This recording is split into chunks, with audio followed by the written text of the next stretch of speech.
Olá, meu amigo, minha amiga, muito obrigado de verdade vocês estarem aqui no nosso Portal do José, hoje para mais um encontro, onde eu tinha preparado alguns temas relacionados à realidade política do nosso país, porque quanto mais a gente entende as coisas que estão acontecendo no mundo da política, a gente compreende também aquilo que nos afeta concretamente. Nada é obra do acaso. O transporte, o saneamento básico, o guarda de trânsito, o posto médico, a saúde de uma maneira geral, a educação, todos esses assuntos são governados por homens, que são escolhidos em sociedades como a nossa, né, por pessoas como eu e você. Então, quanto mais a gente tem a clareza do funcionamento dessas estruturas, mais a gente consegue, né, atuar, a gente consegue se confrontar para que elas se moldem, né, melhor ao que nós queremos enquanto povo civilizado. Por isso eu ia discutir com vocês apenas essas questões, mas tem uma situação que diz respeito a um passado muito recente aqui no nosso país que vitimou mais de 700 mil pessoas. E essa história está voltando lentamente à tona. E é importante que ela esteja voltando à tona por caminhos transversos, né? E esteja movimentando criminosos para se colocarem a cabeça para fora do buraco, porque vai ficar mais fácil da gente entender como eles agiram, o que eles pretenderam e o que eles estão fazendo nesse momento. E qual foi a vinculação dessa gente com o ex-mandatário do nosso país, que é conhecido mundialmente como um genocida, alguém que matou pessoas com seu comportamento omissivo e aquilo que fez aqui no nosso país. E, infelizmente, ele contaminou muitas pessoas ao seu redor com a sua prática, os seus métodos, a sua ignorância abissal. Mas agora a verdade está chegando cada vez mais e eu quero conversar com vocês sobre alguns aspectos de situações novas que estão acontecendo e conversarmos também sobre algumas situações que estão acontecendo com o governo Lula e os enfrentamentos que estão sendo desenhados e o cerco que está se tentando fazer em algumas estruturas do governo. Bom, vou conversar com vocês a partir de agora, mas antes de mais nada é muito importante sempre convidar você que está chegando agora ao nosso portal e não nos conhecia, a se inscrever aqui conosco, você que é muito bem-vindo, conheça também os nossos outros vídeos, se você gostar, compartilhe, recomende, né? Mande para as pessoas que você conhece, enfim. Participe das nossas conversas que eu faço aqui com vocês todos os dias entre 5 horas, 5 e meia no nosso chat, né? Às vezes eu vou um pouquinho mais longo aqui no nosso papo, né? Enfim, e se puder também, se inscreva no nosso clube de membros, que é uma ferramenta adicional que o YouTube coloca à disposição das pessoas que se identificam com os canais como o nosso aqui, né? E não esqueça de mandar também o seu joinha e o seu comentário, porque aqui são muito importantes, tá bom? Então vamos seguir em frente. Gente, hoje mais cedo, eu comecei aqui o nosso papo falando da condenação, né, que essa associação e alguns laboratórios, essa associação chamada Médicos pela Vida, de 55 milhões. Tem alguns números que são muito importantes, né? Os laboratórios faturaram mais de 750 milhões de reais com a venda desses medicamentos imprestáveis. Eles são bons para outras coisas, mas não para aquilo que a gente vivenciou aqui no país, né? E isso não sou eu que estou dizendo, isso é a ciência do planeta que está dizendo isso. Porque, gente, se esse troço fosse bom, os países todos estariam adotando. Isso não aconteceu. O Brasil foi uma coisa excepcional. Bom, e se a gente teve aqui a montanha desses medicamentos, então era para a gente ter aqui um número muito menor de pessoas que morreram em função disso, né? E olha que nós tivemos aqui no nosso país, lutando contra a maré, todas as instituições de ciência, as universidades, as rádios, as televisões de uma maneira geral, pelo menos aquelas que estavam comprometidas, né, em não deixar o povo morrer, enfim. Todo mundo, os governadores de vários estados, prefeitos, políticos de uma maneira geral, cientistas, instituições, médicos, enfermeiros, profissionais, se não fosse toda essa gente junta, a gente teria um problema muito maior no nosso país, porque nós lutamos contra a gente que estava invadindo o hospital, estava contaminando pessoas, estava aglomerando e mais, estava mexendo com o nosso estado de espírito. Então, essas pessoas foram protegidas pela ação criminosa criminosa da Procuradoria-Geral da República do nosso país, que deveria defender a sociedade, mas fez vistas grossas para esses criminosos todos. Eu tenho muita esperança que o próximo Procurador-Geral da República, nomeado pelo presidente da República, presidente Lula, que ele realize uma força-tarefa para passar um pente fino no que aconteceu na Procuradoria-Geral da República. É fundamental que a gente saiba o que aconteceu ali também, para a gente entender porque tantos criminosos ainda estão soltos. E aí, a situação reveladora desses últimos dias, né? Então, essa entidade aqui, Médicos pela Vida, eles foram condenados, junto com laboratórios, a pagarem 55 milhões de reais, né, de danos morais pelo que fizeram. E aí fazem uma nota de esclarecimento sobre a condenação do Rio Grande do Sul, porque foi a Justiça do Rio Grande do Sul. Eu vou fazer uma representação junto ao Ministério Público do Estado do Rio Grande do Sul, sem prejuízo da gente poder fazer também representação junto ao Ministério Público Federal, contra essa nota aí que não está assinada. Está no site dessa gente, mas é uma nota criminosa. Por quê? Porque nós ainda temos casos remanescentes de doença aqui no nosso país, apesar da pandemia, a epidemia ter sido declarada já no fim do estado de emergência, mas não significa que ela acabou e que a gente tenha que desguarnecer, que agora a gente possa permitir que pessoas mintam, que pessoas joguem desinformações pelas redes de uma maneira geral.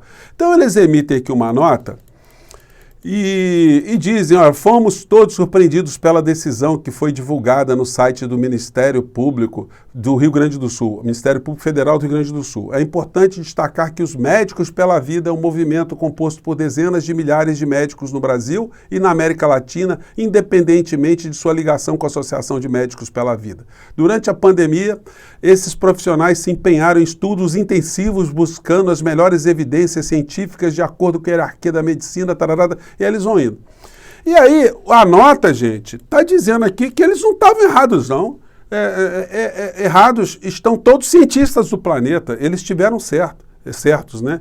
E aí, no final, eu comentei com vocês que eles colocam aqui a seguinte expressão. Para finalizar, voltamos a repetir a afirmação que sabemos ser inconveniente e perturbadora.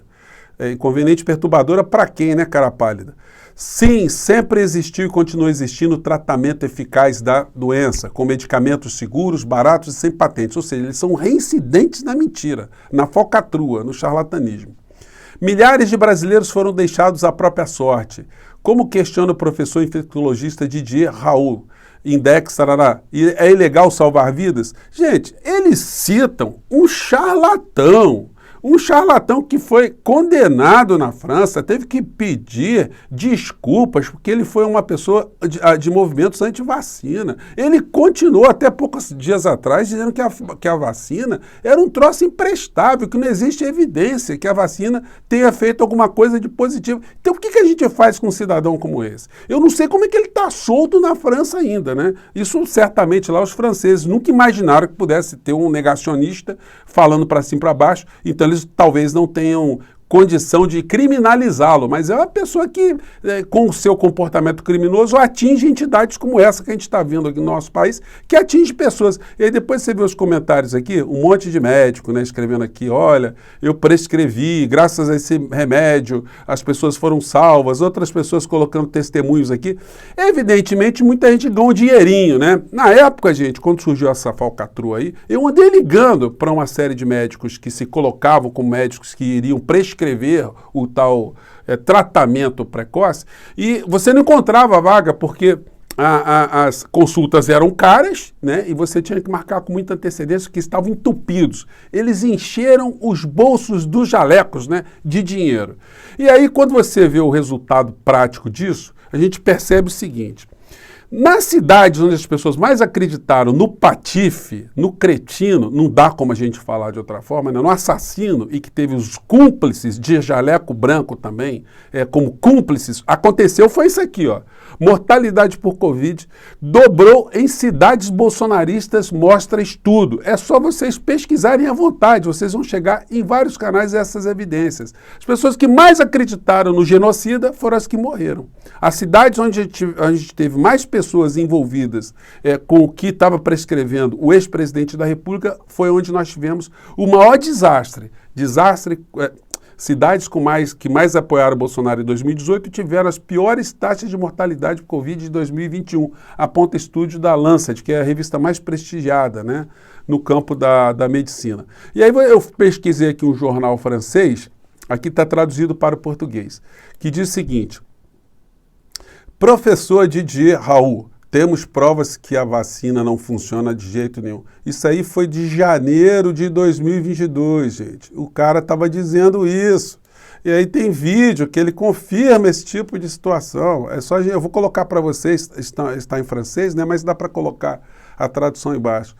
Aí com mais notícias, né? Essa aqui de novembro de 2022. Guru da cloroquina alterou dados, pelo menos 4 pacientes, e distorceu o estudo, diz TV francesa. Gente, é um picareta reconhecido internacionalmente por fraudar pesquisa. Ele já foi pego várias vezes fazendo esse tipo de coisa. E aí esses médicos aí, ou essas pessoas que se intitulam como médicos, estão usando o cara como referência para esse tipo de legitimação da nota, né? Então, eu vou fazer uma representação, vamos ver aqui se pelo menos o Ministério Público Federal do Rio Grande do Sul responde, né? Porque quando a gente faz alguma coisa lá na PGR, você está chovendo no molhado, né? Mas aí a história com eles não acabou, não.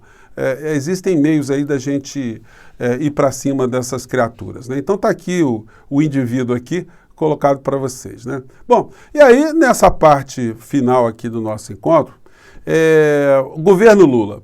Gente, o período de 6 meses que os governos têm em relação aos veículos de comunicação, normalmente eles pegam mais leves, né? Porque o governante está vindo ali com muita legitimidade, a gente teve aqui uma cerimônia muito emocionante, mas aí eles não querem perder nada. Então qualquer coisinha que mexa nos privilégios da Casa Grande, eles vão indo para o ataque. Então as matérias estão dando conta que o governo Lula começa a ficar sitiado pelo Centrão, pelos políticos que estão no Congresso Nacional, mas eles escondem uma série de informações corretas, né? Matéria do Estadão. 17 ministérios de Lula podem desaparecer se MP do governo caducar. Saiba quais são. Eles colocam os ministérios aqui que podem acabar e virar a mesma configuração do Bolsonaro. Gente, não existe impossível quando a gente está lidando com direito. A questão toda é que o governo pode estabelecer mecanismos jurídicos para fazer aquilo para qual ele foi eleito, para governar. A Constituição Federal diz que o poder executivo é executado pelo chefe do poder executivo. Ele que organiza a máquina. E no caso do governo atual, não houve aumento de despesa, porque isso seria o único empecilho para a configuração do Congresso, do governo, ser alterado. Agora, o Congresso não pode ficar alterando a configuração do governo, não pode estar interferindo. Eu comentei com vocês, isso seria uma interferência de um poder no outro. Se isso for judicializado, o governo vai ganhar. Então, o governo Lula está tentando agora, pela negociação, né, resolver esse problema, mas se não resolver pela negociação, baixa um decreto ali e vai governar, não tem como, não vai deixar de existir. Mas estão fazendo muito terror, né? Ao mesmo tempo, a gente vai vendo que lá o pessoal que está querendo desgastar também o governo outra frente, eles estão sendo denunciados aqui por uma matéria no Estadão, tem outros canais, outros jornais também, né? Com essa situação aqui. Integrantes da CPMI espalharam teses falsas sobre infiltrados em atos, né? Isso aí na CPI do 8 de janeiro. Então tem aqui os políticos todos que estão com essa teoria maluca que aquilo tudo que a gente viu no dia 8 de janeiro foi culpa de infiltrados. Ah, é? Então, vamos ver se eles sabem quem são esses infiltrados, né? Cadê os infiltrados, né? Então, gente, é uma gente maluca e criminosa, né? Não necessariamente nessa ordem. Voltando aqui ao governo, a gente viu um ato muito interessante que foi essa coisa dos automóveis populares terem voltado ao debate com todas as matérias que a gente está vendo aí, né? Haddad afirma que plano para carros é tópico e deve durar de 3 a 4 meses. Bom, todas as questões que estão sendo tratadas agora, nesses primeiros meses, são tópicas e são emergenciais, porque o governo ainda não conseguiu nem estabelecer ainda uma política fiscal, não conseguiu ainda se estruturar. Isso está demorando e cada vez que demora fica mais difícil fazer projetos a longo prazo aqui no nosso país. A discussão principal tem sido só sobre o dinheiro. Salvo o dinheiro dos banqueiros, o que é que vai se fazer com o resto do orçamento? Aí a gente está vendo essas discussões muito pouco politizadas. Os jornalões vão falando, já começando a botar as ferramentas para fora, né, da caixa. Incentiva as montadoras de novo, embaixo. Aí vocês vão ver aqui como é que eles vão já acentuando o nível de pancada. Lula perdido da Silva. Sem plano estratégico para o país, o petista parece desorientado. As crises já engolfam um governo de apenas 5 meses e formam o retrato de um presidente fora do prumo. É essa a visão que eles querem colocar. Quanto mais eles fomentarem isso, mais o presidente fica refém, né? Ele fica sujeito a que forças políticas comecem a conspirar de uma forma mais concreta. Vai se criando um senso comum que ele está perdido, que ele está fraco, que ele não está fazendo isso, que ele não está fazendo aquilo, que ele não sabe para onde está indo. Por isso eu tenho cobrado aqui todos os dias que o presidente da República tem que fazer lives, pelo menos 2 lives por semana, para falar sobre isso, para falar sobre as coisas boas, falar por que está tendo isso, como é que vai movimentar a indústria, as indústrias periféricas, o que vai se representar no emprego aqui no nosso país, na cadeia produtiva, enfim. Mas isso acaba sendo comentado pelos jornalistas de uma maneira geral, né? Uma notícia muito interessante essa aqui, de vir a COP aqui para o Brasil, seria uma coisa também que o Lula poderia estar falando muito. Lula anuncia a COP no Brasil, ministros falam em reverter perdas de Marina. E aquilo que eu estou dizendo para vocês, né? Aqui um outro jornal também dando pancada, a Folha de São Paulo, chamando de carro impopular. Governo Lula repete velhos erros ao subsidiar automóveis, dessa vez sem planejamento mínimo.